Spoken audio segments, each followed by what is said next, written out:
5 minute में सुनाना चाहता हूं, बिल्कुल सीधे सादे अल्फाज में जो आपको समझ में आए। माइकल जैक्सन को कौन नहीं जानता? माइकल जैक्सन जिसने म्यूजिक और डांस को एक नया अंदाज दिया। माइकल जैक्सन एक दिन नुजूमी यानी ज्योतिषी के पास गया और कहा कि मैं तुमसे 2 सवाल करता हूं, तुम इसका जवाब दो। नुजूमी ने कहा कि जरूर, मैं कोशिश करता हूं। माइकल जैक्सन ने कहा, क्या ये मुमकिन है कि मेरा ये जो काला रंग है ये गोरा हो जाए? और दूसरा मेरा सवाल यह है कि मेरी जिंदगी कितनी है, मैं कितने साल तक जिंदा रहूंगा? तो उस नुजूमी और ज्योतिषी ने कहा कि देखिए, जहां तक तुम्हारी शक्ल की बात है, ये जैसी है वैसी ही रहेंगी, इसको तुम बदल नहीं सकते। और जहां तक आपकी उम्र की बात है, इंसान दुनिया में 60-70 या बहुत हो गया तो 100 साल तक ही जिंदा रह सकता है। नुजूमी की ये बात सुनकर माइकल जैक्सन जोर जोर से कहका लगाया, यानी जोर जोर से हंसा और कहा कि तुम गलत हो। अगर तुम गलत नहीं भी हो तो मैं तुमको गलत साबित करके रहूंगा और मैं ये दोनों काम करके रहूंगा। मैं अपनी काली शक्ल को गोरी भी कर दूंगा और मैं 150 साल तक यानी 150 साल तक जिंदा रहकर बताऊंगा। चुनांचे माइकल जैक्सन ने ये दोनों ख्वाहिशें पूरी करने की ठान ली। सबसे पहले उसने अपनी रंगत और शक्ल बदलना शुरू की। उसके लिए उसने अमेरिका और यूरोप के 55 चोटी के प्लास्टिक सर्जन डॉक्टर्स की खिदमत हासिल की। यहां तक कि 1987 तक उसने अपनी बिल्कुल शक्ल, जिल्द, हरकत सब कुछ बदल दिया। यानी काले और सियाह माइकल जैक्सन की शक्ल अब एक खूबसूरत औरत की शक्ल जैसी हो गई थी। एक नया और गोरा माइकल जैक्सन लोगों ने देखा, बल्कि देखी भी बोले तो चलेगा। उसने 1987 में बेट नाम की अपनी तीसरी एल्बम को जारी किया। यह गोरे माइकल जैक्सन की पहली एल्बम थी जो बहुत कामयाब रही। तकरीबन 3 करोड़ उसकी कॉपियां फरोख्त हुई। इस एल्बम के बाद उसने बहुत सारे सोलो टूर्स भी किए, मुल्कों मुल्कों, शहर शहर गया और अपने शोज के जरिए उसने करोड़ों डॉलर कमाए। इस तरह उसने अपने काले रंगत को सबसे पहले शिकस्त दी। उसके बाद माइकल ने अपने माजी से भागना शुरू किया, अपने अतीत से भागना शुरू किया।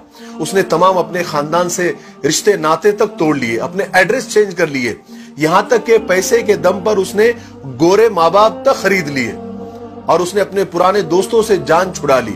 और इसकी वजह से वो अकेला भी होता गया और बनावटी और आर्टिफिशियल और मसनूई दुनिया में और उसके भंवर में वो फंसता चला गया। इसी आर्टिफिशियल तरीके से उसने एक बेटा बेटी भी पैदा किए।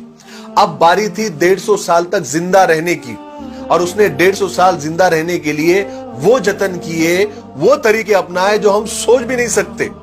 वो सिर्फ ऑक्सीजन तंबू में ही सोता था और जरासीम और बैक्टीरिया और बीमारी के असरात से दूर रहने के लिए उसने दस्ताने पहनना शुरू कर दिए। लोगों से हाथ मिलाने से पहले वो हैंड ग्लोव्स पहनता था। लोगों से मिलने से पहले वो मास्क लगाकर ही घूमता था, लोगों से मिलता था। और खाना डायरेक्ट नहीं खाता था, वो स्पेशल खाना ही खाता था और अपने साथ 12 डॉक्टर्स की पूरी टीम साथ में लेकर घूमता था। और ये 12 डॉक्टर्स मिलकर डेली, रोजाना उसके जिस्म के एक एक हिस्से का टेस्ट करते थे। और खाना उसका पहले लेबोरेटरी में टेस्ट होता था, वहां से ग्रीन सिग्नल मिलता था, उसके बाद ये खाना खाता था। और उसका स्टाफ उसे रोजाना वर्जिश भी कराता था।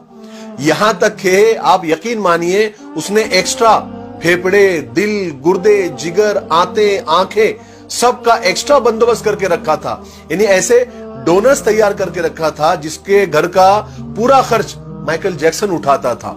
और वो डोनर्स भी हमेशा तैयार रहते थे कि कब हमारे दिल, गुर्दे, फेफड़े की जरूरत माइकल जैक्सन को पड़ जाए।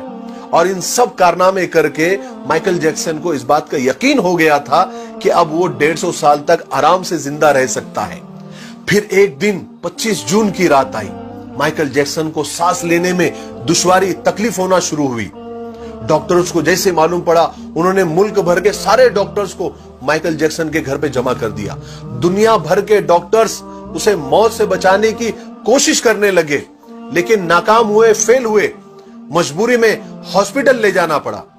और वो शख्स जो 150 साल जीने के लिए उसने सब कुछ किया, सिर्फ 30 मिनट में मर गया। 30 मिनट में उसकी रूह चुटकी से भी कम टाइम में खुदा के पास पहुंच गई।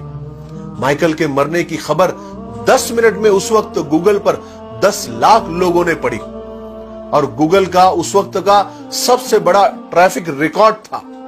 और इस हेवी ट्रैफिक की वजह से गूगल का सर्वर भी डाउन हो गया था, जिसके लिए गूगल को लोगों से माफी तक मांगनी पड़ी।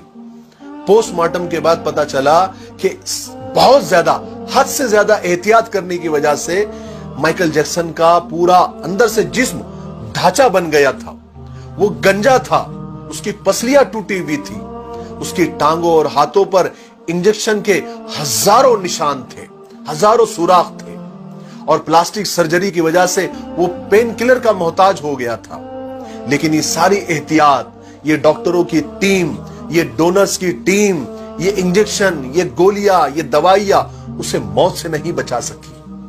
मेरे भाइयों, माइकल जैक्सन की ये मौत लोगों के लिए ऐलान है कि इंसान पूरी दुनिया पर फतेह पा सकता है, लेकिन अपने मुकद्दर को नहीं बदल सकता, अपने खुदा का मुकाबला नहीं कर सकता, मौत का मुकाबला नहीं कर सकता। इसीलिए किसी ने क्या खूब कहा है कि आगाह अपनी मौत से कोई बशर नहीं, सामा है 100 बरस का, पल की खबर नहीं।